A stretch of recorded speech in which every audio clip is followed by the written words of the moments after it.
I'm Aaron Meyer, and you're listening to the 19-9 Podcast.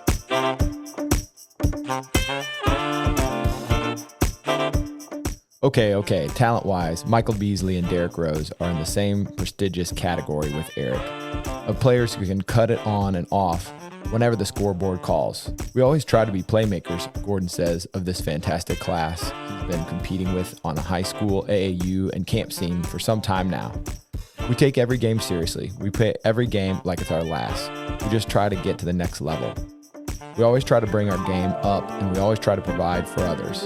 I just say our mentality takes over. He illustrated that so profoundly game by game throughout the season. No matter if the undiscriminating Hoosier is playing against Illinois State, Southern Illinois, or Illinois, he came out hard and determined to give 40 minutes of blood, sweat, and tears. He played with a broken wrist and hard cast for part of the season. Now, some may have seen this coming. I've been watching Eric Gordon Jr., 6'4", 215, eat his fellow McDonald's All-Americans over the summers leading up to his first season in Bloomington. You knew he'd make a smooth transition to college. Maybe he knew it would be seamless. He said, "I was always naturally built, good size and all that for my height." He admits, "I had the physical abilities to do whatever in college. I was already faster and stronger than these guys. All I had to do was have my skill play out." And that's what makes Eric a special freshman. What made him the best freshman that year is that he had to showcase his skills amidst a tougher set of circumstances than Beasley or Rose. First off, he had to deal with Indiana's tradition of winning, running laps around Memphis and Kansas State. Thomas and Alford led their respected Hoosier squad to national titles. Eric Gordon had to deal with scrutiny before and after every tip-off. Still, he paced the Big Ten in scoring with a 21.4 average and became one of the few freshmen to lead the conference in the category. He went over 25 points in 8 games before Valentine's Day. He's squarely in the Isaiah Thomas, Steve Alford, Damon Bailey chain of gushed about Indiana guards. I knew what I had to do. I knew when I was going to get the ball, and I knew we was going to have a good team, and it was just all up to me to just be ready. I knew I was the person that was always prepared before every game. One of the most notable games was Gordon toughing through 2 overtimes at Illinois. Gordon, an Indianapolis native, switched his early verbal commit to Illinois to sign up with new Indiana coach Kelvin Sampson. The Fighting Illini faithful were heartbroken and even screamed foul play. "I know I have a lot of hatred," Gordon said, "but I'm not really into all that." He was booed the entire game for spurning an earlier commitment and got Indiana a season-defining W. Eric Gordon was adored on campus, and his every move on the court was chronicled like a dunking deity. Still, he made it a point not to get wrapped up in all that. Eric says his only sounding boards are his family and his coaches. Those are the people you should listen to, really. You should just block out everything else. You got to just keep playing your game, and everything will come.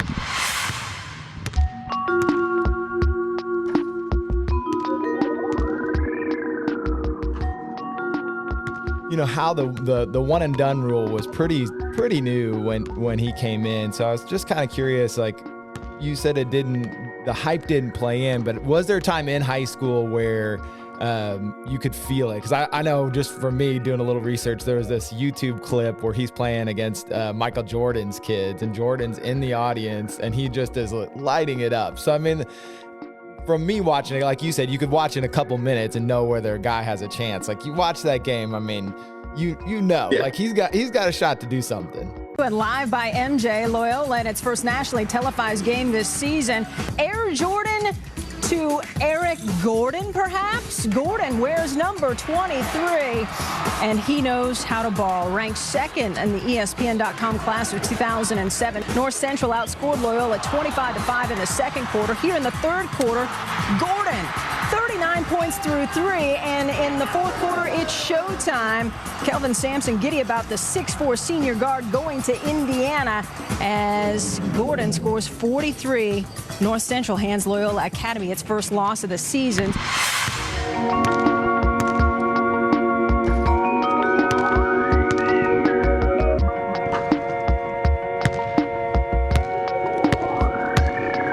Yeah, so now when I was talking about earlier, at an earlier age, I was talking like maybe middle school or first part of high school. Okay. But by that time, I knew he was headed in the right direction.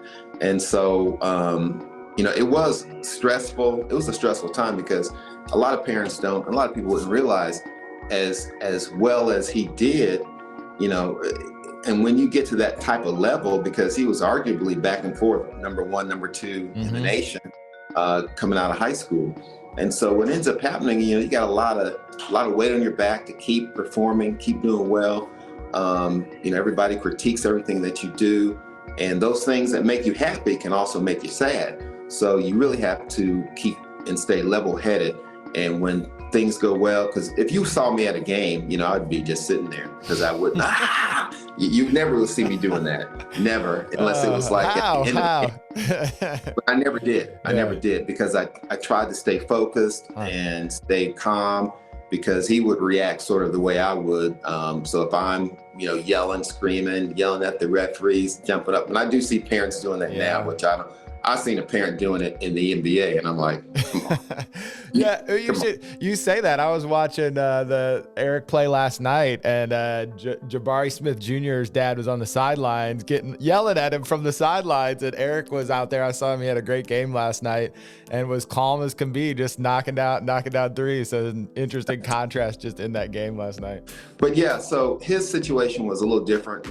I did realize as he became older that he did have that opportunity. He broke his hand, and I remember getting the phone call from Coach Sampson, and I knew, I said, he's been doing well, and he was arguably in the top 5. Some people said he was number 1 if he came out of college that year. I wish I would have just never broken my wrist. If I would have never broken my wrist, I think my numbers would have even been better. Right. Okay. And but I rely upon the team, man. We had a good team. Broke my wrist, and I will never forget it. Broke my wrist during practice on a rebound drill. Dr. Rink being there, old Tim was there. And, my dad told me, hey, we're going to keep playing, man. You got to keep playing. And so I just said, you know what? I knew in my mind, you're going to go to the NBA. So let's wrap it up. Let's make sure it's safe and he'll be fine. And if he'll be fine, then we'll continue to play. But, if you thought it would cause any damage, then we wouldn't.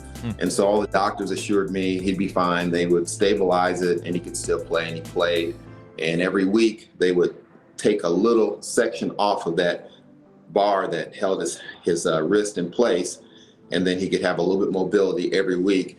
And so after that, he dropped from top 5 to like 25. Yeah. But then we put together a plan for him after the season ended, with weights, with training, with diet, and exercise, and sprints running. And that plan actually made him the number 1 athlete athletically out of the NBA Combine that year. So it worked. Like I said, I was prepared. I did have a good coach who was on me every day, and he made me play both ends of the floor, and I think I was just ready. The LA Clippers select Eric Gordon from Indiana University. Yeah, he had the Air Gordon moniker for a little bit coming out of high school, and I thought that was just everybody in his era, they wanted the next Michael Jordan. That was the thing. They had to have somebody, and he certainly had some of those attributes, even playing in those highlights from high school and even into his pro career. His number 23. Yeah, he wore 23 in high school. That's right. So. That's right. And at IU, he was 23. Yeah, that's crazy that he played with that injury. I wonder if he would. Now that shows his love for the game too. I think he came into IU with that spirit of just a guy wanting to play basketball. You can just see that he loves to play the game. Yeah, he loves it. It's all business on the court for him, but he does love it. Yeah. Even he does love it. He's still passionate about it. The Illinois-Indiana thing, what in the world? What was your perspective on that? Because I know it seems a little bit ginned up, and especially now, I think it wouldn't be as big a deal, but because it was a verbal commit. But boy, it really sowed the seeds of some animosity that season. I was in grad school then, so I got to see a lot of the games, and boy, it was very interesting, those IU Illinois games that year.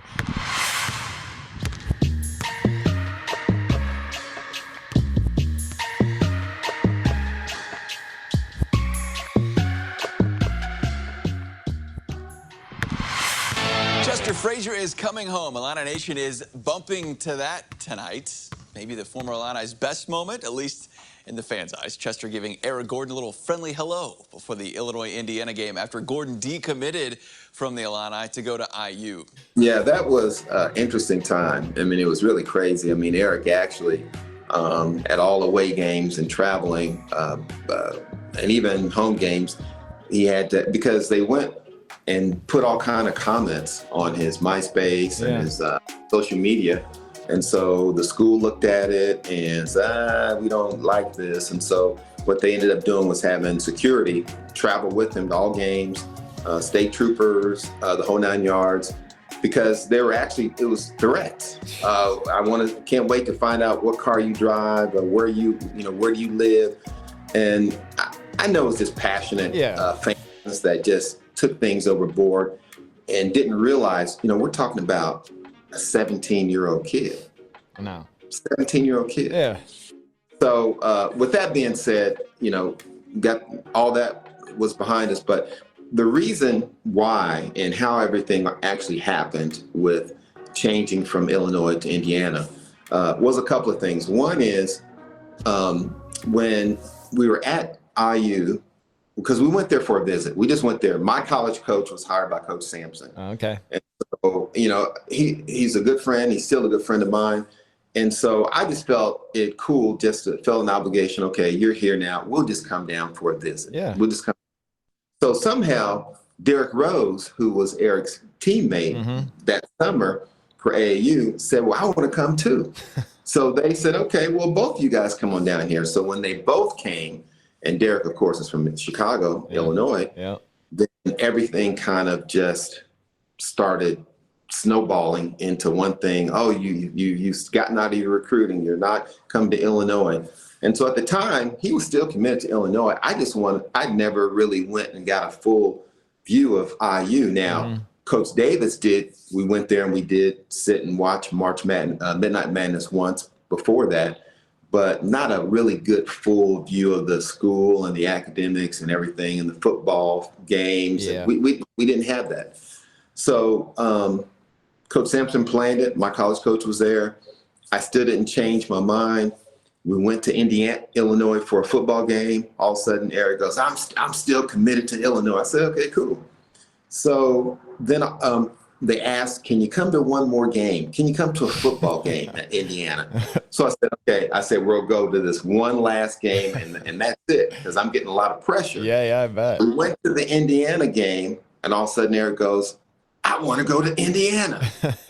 So I said, oh, my goodness. I said, hold on.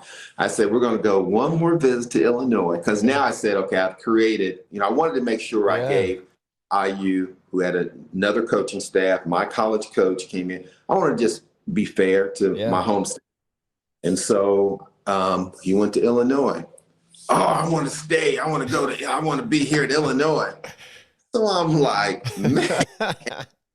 So then I shut it all down. Yeah. And so what ended up happening was the Illinois stuff just kept festering. You Gordon this, Gordon that, Gordon.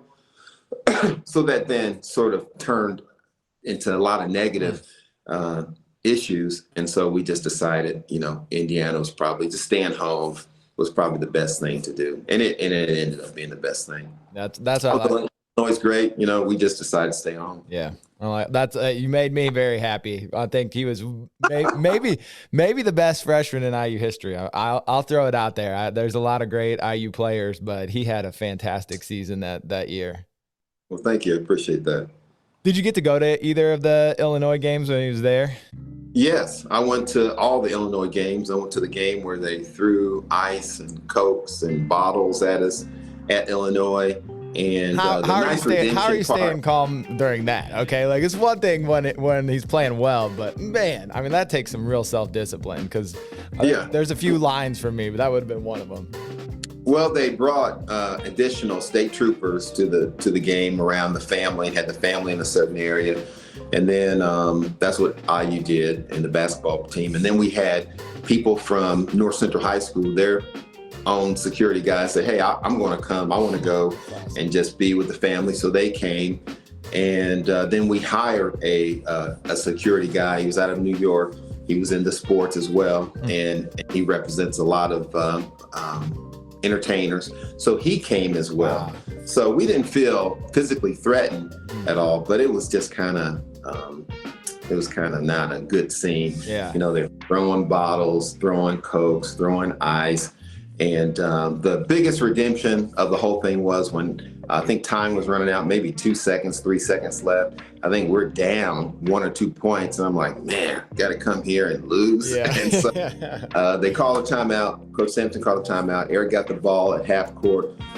They threw a pass. He took one dribble, launched it up, went off the backboard and went in.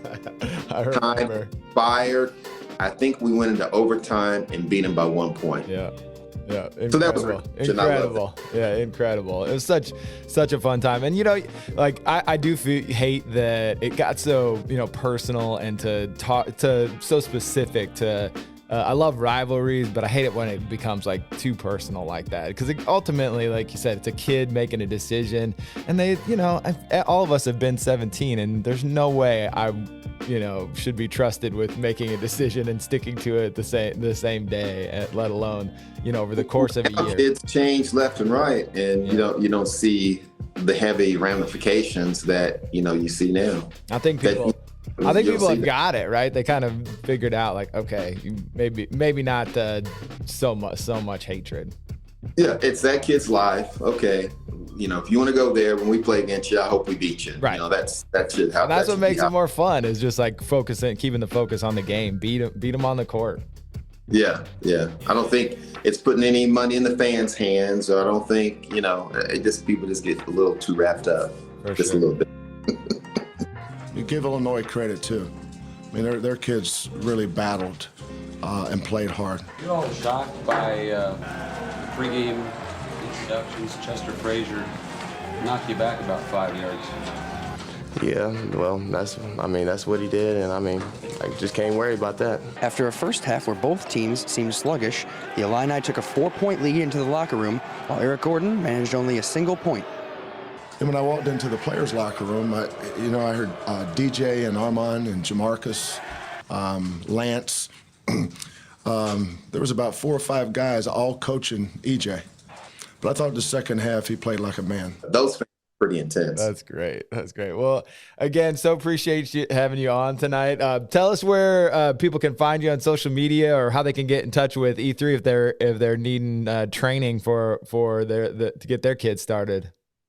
Absolutely. Go to on Instagram, E3 Basketball Academy. That's a quick place to go. You can find us at e3basketballacademy.com. You can give us a call at 317-440-4147. Eric Gordon on LinkedIn, Eric Gordon on Facebook, Eric Gordon Senior on Twitter. You can find us everywhere. and in the stadium near you. Just don't make him take off his jersey. A basketball game every weekend, at least 2 to 3. Yeah, absolutely. That's awesome. All right, man. I appreciate your time tonight. Well, thanks for having me on. I appreciate it. They need a bucket. Stolen away. The freshman Gordon. Leak out. Gordon tracks it down. Sweet J. That's a bad pass by DeAndre Thomas. 7 from the line is Lamar Barrett extending the D. Longwood trying to come away with the steal. And Gordon draws the defensive assignment of the point guard, and Giles couldn't get in the lane with Gordon's defense. The block by Thomas at the other end. Gordon takes the contact. Gordon. Eric Gordon. Woo. Gordon. How good are you? How good are you?